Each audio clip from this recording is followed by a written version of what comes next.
Okay, so are you ready to dive into a historical mystery that might just rewrite, well, history as we know it? I am always ready for a good mystery.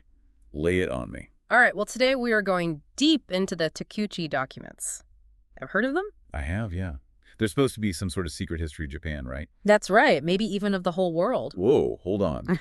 The whole world. That's what some people believe. And get this, we're not talking about some dusty old book or scroll locked away in a vault somewhere. Oh, so where did this information come from then? We're dealing with an oral tradition, a story passed down through generations by word of mouth. An oral history. Wow, that's even more intriguing. So where do we even begin to untangle something like that? Well, our journey starts back in 1928 with a man named Takauchi Kiyomaro. He claimed to have inherited these documents, these stories really, from his ancestor, Takauchi Nobyasu. And who was this Sukuni character? Oh, he was a real historical figure, a court official in ancient Japan. But here's where things get interesting. Okay, I'm listening. The stories say that Sukun lived for over 300 years. 300 years? Come on, that's got to be some kind of exaggeration. It does sound impossible, right? But that's just the beginning. The documents themselves, or at least Kiyomaro's version of them, are full of the most fantastical claims you've ever heard. Like what? Give me an example. We're talking creation myths, stories about humans arriving on Earth from the Pleiades star cluster, talk of lost continents like Mu and Atlantis. There are even tales of giants, dragon people, and a five-colored human race. It's like something straight out of science fiction. It does sound pretty wild, but if even a fraction of it were true, well, that would change everything we think we know about the past. No kidding, right. So Kiyomaro, he didn't just tell these stories, he actually presented physical evidence to back up his claims. Really? Like what? He had thousands of artifacts, an ancient sword, stones with these weird inscriptions, all kinds of objects that he claimed corroborated his stories. That's a bold move. I mean, putting yourself out there like that, it's risky, so I'm guessing not everyone believed him. You're right about that. The Japanese government, well, let's just say they weren't too happy with what they were hearing. They launched a full-blown investigation into Kiyomaro and his claims. Uh-oh. So I'm guessing this didn't end well for him. Well, it's actually a pretty strange story. They arrested him and put him on trial for fraud. Fraud, so they thought he was making it all up. It seems that way. But here's the twist. Kiyomaro was found not guilty. The court couldn't prove that he was intentionally trying to deceive anyone. Wow, not guilty. That's surprising. They must have had some doubts about their case then. You would think so, right? But there's a catch. While they acquitted Kiyomaro, the government still declared all of his artifacts to be fakes. And of course, they confiscated everything, never to be returned. Hold on, so they basically said, we can't prove you're a fraud, but we're taking all your stuff anyway. Pretty much, yeah. Talk about sending mixed messages. That's a real head-scratcher. So what are we supposed to make of all this? Was Kiyomaro telling the truth? Was he just a really good storyteller? Or was there something else going on? It's a question that has puzzled researchers for decades. The lack of verifiable evidence makes it incredibly difficult to say for sure. It's a real historical enigma. And I'm guessing it doesn't end there, does it? There's more to this story. You're right, the story doesn't end there. It takes an even more intriguing turn a few decades later with the emergence of another Takauchi, a descendant who claims to hold the key to the real Takauchi secrets. Okay, so fast forward to 2015 and enter Takauchi Nobyasu. Who's this now? Another Takauchi descendant. You got it.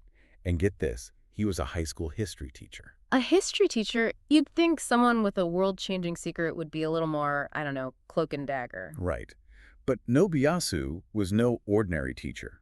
He had photos of himself with top Japanese officials, suggesting ties to some pretty influential circles. Interesting. So what did this history teacher have to say about the Takauchi documents? Well, his claims were even more surprising than Kiyomaro's.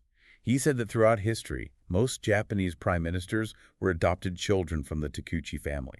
Whoa, back up. He's saying the Takauchi family has been secretly running Japan. That was his claim, with one exception. He said Shinzo Abe wasn't part of the lineage. Okay, now this is getting into conspiracy theory territory. So what was their supposed goal? What were they trying to accomplish? That's a bit of a mystery. But here's the real shocker. Nobuyasu said the true Takauchi documents weren't a physical book at all. They were memorized, an oral history passed down through the generations. Hold on, you're saying all these stories about ancient civilizations and giants, it's all word of mouth? According to Nobuyasu, yep. He claimed each successor took the name Takauchi no Sukune and inherited all the memories and knowledge of the previous one. So it wasn't one guy living for 300 years. It was like a chain of Sukunes, each passing the torch to the next. Exactly. A living history book, a lineage entrusted with a secret too dangerous to write down. And while Nobuyasu couldn't reveal everything, he did share some pretty mind-blowing details. Okay, I'm all ears. What kind of secrets did he spill? Well, he said the oral history begins with a creation myth. Two creator gods have 16 children who become leaders of the first 16 human tribes. So not just Japanese history, then. We're talking about a whole new origin story for humanity. That's right. And get this, Nobuyasu linked those tribes to gods from cultures all over the world. Like, what are we talking about here? Zeus and Thor. He mentioned the Japanese gods like Amaterasu, but also Odin from Norse mythology, Gaia from Greek mythology, even the Anunnaki from ancient Mesopotamia. Whoa, hold up. He's connecting ancient guys from different continents like they're all part of the same family. It does sound wild, right? He even claimed the 16-petal chrysanthemum symbol represents this connection, like some kind of cosmic family crest. Okay, so we've got gods from all over the place. What else did he say? He talked about this group called the Moon Tribe, who he claimed built some of the most amazing structures in the ancient world. Like what? Stonehenge? The Colosseum? Those are impressive, but he was talking about Japan's Izumo Grand Shrine and, get this, the pyramids of Egypt. The pyramids. I mean, those pyramids, the ones everyone knows. The very same. He even said their original name was Hiramitsudo, which sounds a lot like pyramid, doesn't it? It does, actually. So he's saying this moon tribe traveled the world building incredible things. That's what he suggested. And the connections he made didn't stop there. He linked Susanoo, the Japanese storm god, to a real historical figure. Really? Who? The Elamite king of Susa from ancient Mesopotamia. Okay, so now we're going from Japan to the Middle East. It seems like he was trying to connect pretty much every ancient culture to Japan. Right. He even claimed the word Sumer came from a Japanese honorific title. And he talked about Susanoo's 8 sons, the 8 princes, who played a big role in early Japanese history. This is all pretty incredible, but let's be honest here. Is there any proof to back any of this up? Unfortunately, Nobuyasu was very careful not to reveal too much. He hinted at a lot of things, but never offered any concrete evidence. It's almost like he was giving us a peek behind the curtain, but not letting us see the whole picture. That's a good way to put it. And then, of course, there's the matter of his death. He died. What happened? He passed away in 2000 at just 54 years old. Some people think he might have revealed too much and was silenced. Silence, like he was killed because of what he knew. It's a theory. Others think it was just a tragic coincidence. But either way, it definitely adds another layer of mystery to this whole thing. It does. So, if he really was silenced, who did it? And who inherited the oral history? Do the Takauchi secrets live on? It's hard to say. It's possible the Takauchi lineage continues, quietly guarding their knowledge.